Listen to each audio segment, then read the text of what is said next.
আসসালামু আলাইকুম। অনার্স তৃতীয় বর্ষ জটিল বিশ্লেষণের চ্যাপ্টার 2 এর এটা উপপাদ্য দেখব। এটা হচ্ছে থিওরি 6টা হচ্ছে দেওয়া আছে, যদি একটি function f of z equal to u xy plus i v xy কোনো ডোমেন ডি এ বৈশ্লেষিক হয়, তখন এর উপাংশ ফাংশন u ও v d এর হারমোনিক।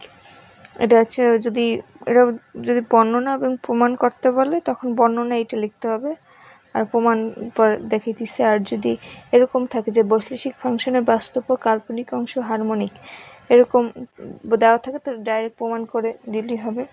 আর এটা যদি কোশ্চেনে এই লেখাটাই যদি থাকে তাহলে প্রমাণ করে দিলেই হবে। আর যদি বলে যে বাস্তব ও কাল্পনিক অংশের হারমোনিক, এটার প্রমাণ বা বর্ণনা এবং প্রমাণ করো, তো বর্ণনায় আমরা এই দুই লাইনটা লিখবো আর প্রমাণে লিখবো এটা যে এই যে এই প্রমাণ।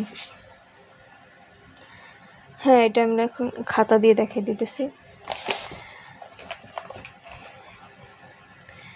এইখানে আমরা মূলত এটার ক্ষেত্রে করেছি বৈশ্লেষিক ফাংশন বাস্তব ও কাল্পনিক অংশ হারমোনিক, বৈশ্লেষিক ফাংশনের বাস্তব ও কাল্পনিক অংশ হারমোনিক, এটাই প্রমাণ করছি সলিউশন। আর যদি দ্বিতীয়টা দেওয়া থাকে তো কিছু কিছু হালকা শুধু ডি একটা পরিবর্তন আসবে বলে দিতেছি সেটাও।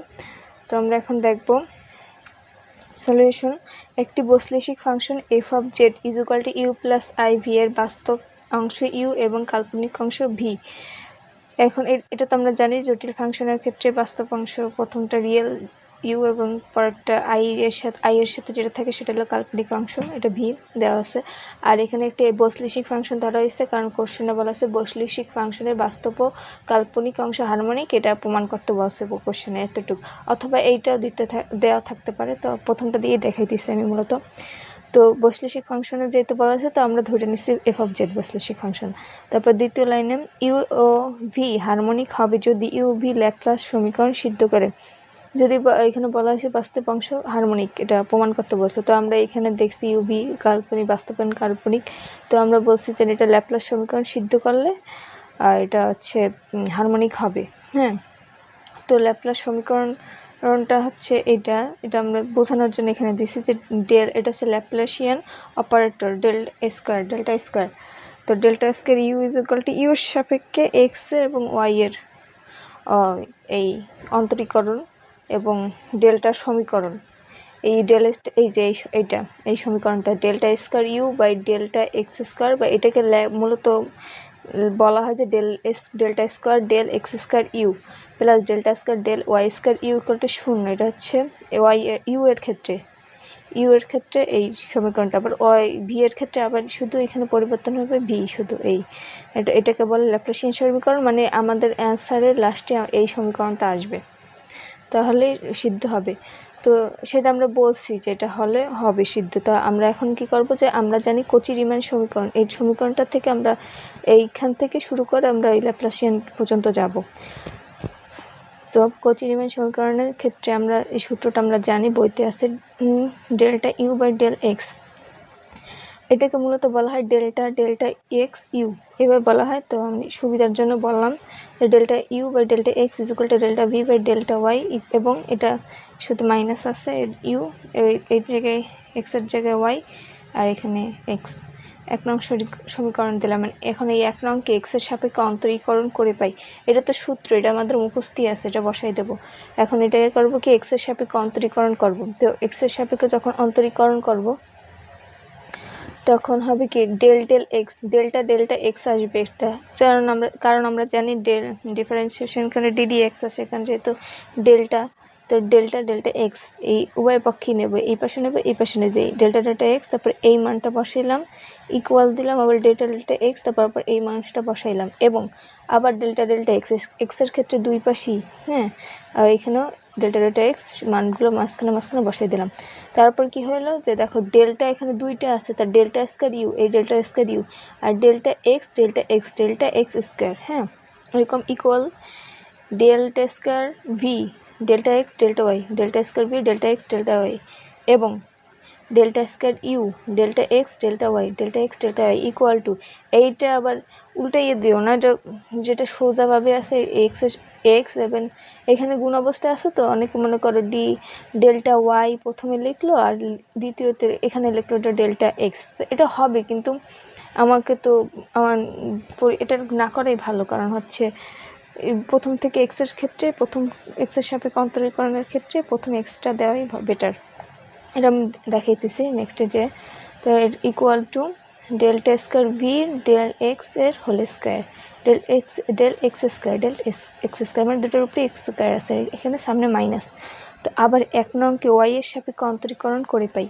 তো এখন 1 নংকে যখন ওয়াই এর সাপেক্ষে অন্তরীকরণ করব তখন কি হবে, এই যে আমি এর জন্য বলছিলাম যে ডেল ওয়াই এর সাপেক্ষে যখন করব অন্তরীকরণ, তখন ডেল এক্স এর জায়গায় ওয়াই থাকবে, এখানে শুধু ওয়াই থাকবে, ওয়াই করে তারপর অন্তরীকরণ করলে তো এইখানে কি হয়, এটা একসঙ্গে আমি করে দিয়েছি, কিন্তু এটা যদি এইভাবে করা, এটা ভেঙে করলে ভালোই হতো, কিন্তু একসঙ্গে করে দিলে বোঝার, এটা যে যারা বুঝবে এটাও বুঝবে।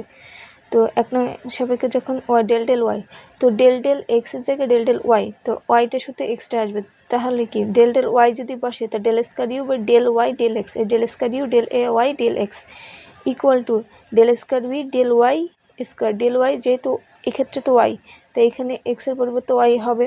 হ্যাঁ, তো এখানে এক্স এর পরিবর্তে ওয়াই হবে, এই হলে del square V del Y square, এবং একইভাবে এটাও করা হয়েছে, এখানে যদি ওয়াই আসে নিচেও del square Y del square V del square Y del square V এরকম বসানো হয়েছে। আর এটা কিভাবে বসাইছে, এইখানে ডেল ওয়াই ডেল ওয়াই এরকম বসাই করা হয়েছে। যেমন এই লাইনটার আমি এক্সট্রা করছি, বইতে লাইনটা করে নাই, কিন্তু এটা আমি বোঝানোর জন্য যেরকম করছি, কিন্তু আমি এখানে আর বোঝাই না, একসাথে করে দিছি। এটা এখানে শুধু ওয়াই এক্স এর জায়গায় ওয়াই এর পরিবর্তনটা দিয়ে একটা লাইন বেশি করতে পারে।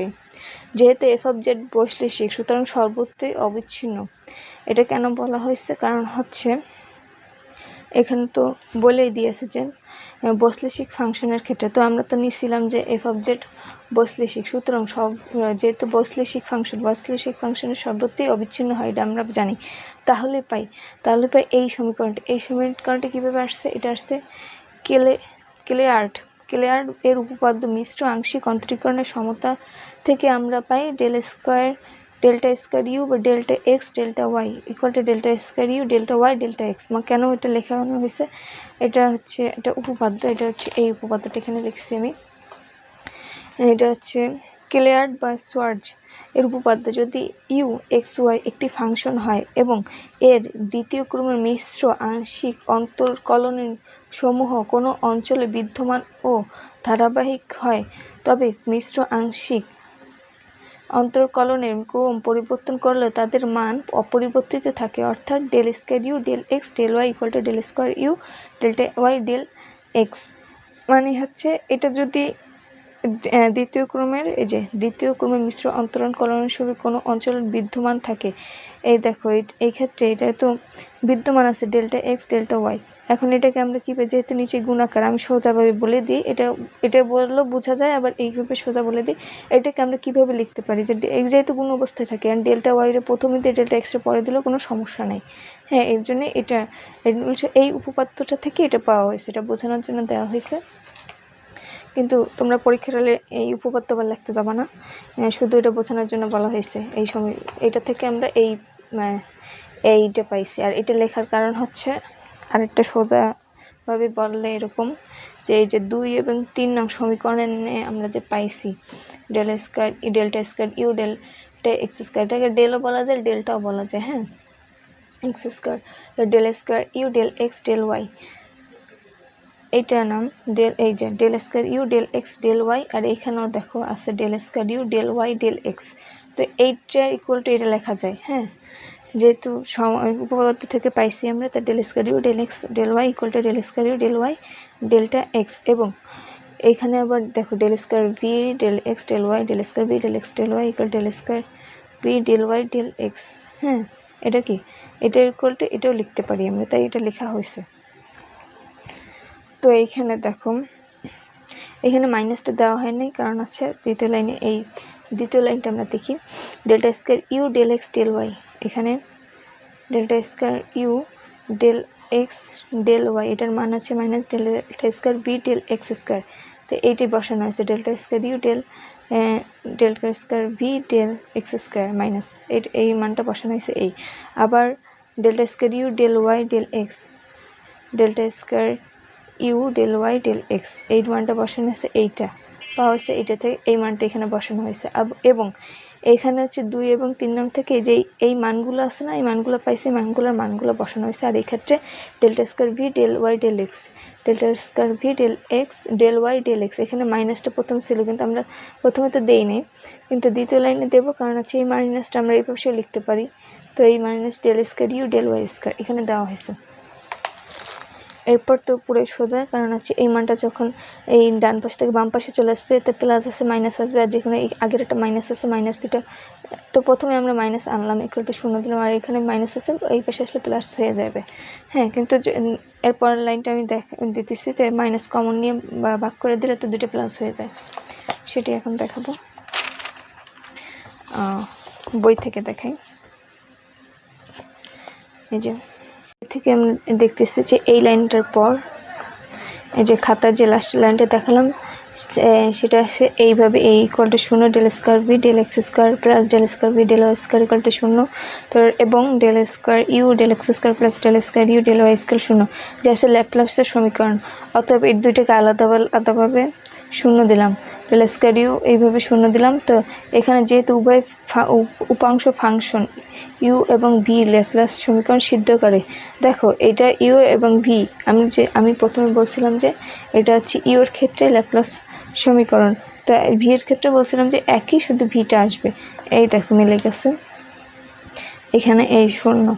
হ্যাঁ, তো যেহেতু তার মানে কি ল্যাপ্লাস সমীকরণ সিদ্ধ করছে, অতএব ইউভি হারমোনিক। আর এখানে আমি একটা বলছিলাম এখানে ডি এর পরিবর্তন আছে, এখানে ডি হারমোনিক, তো এখানে বলে দেবে ডি এ ইউভি হারমোনিক আর এতটুক। আর এই ক্ষেত্রে এই দুইটা ক্ষেত্রে পরিবর্তন করলে হবে, কাজে ডি এ সর্বত্রই অবিচ্ছিন্ন।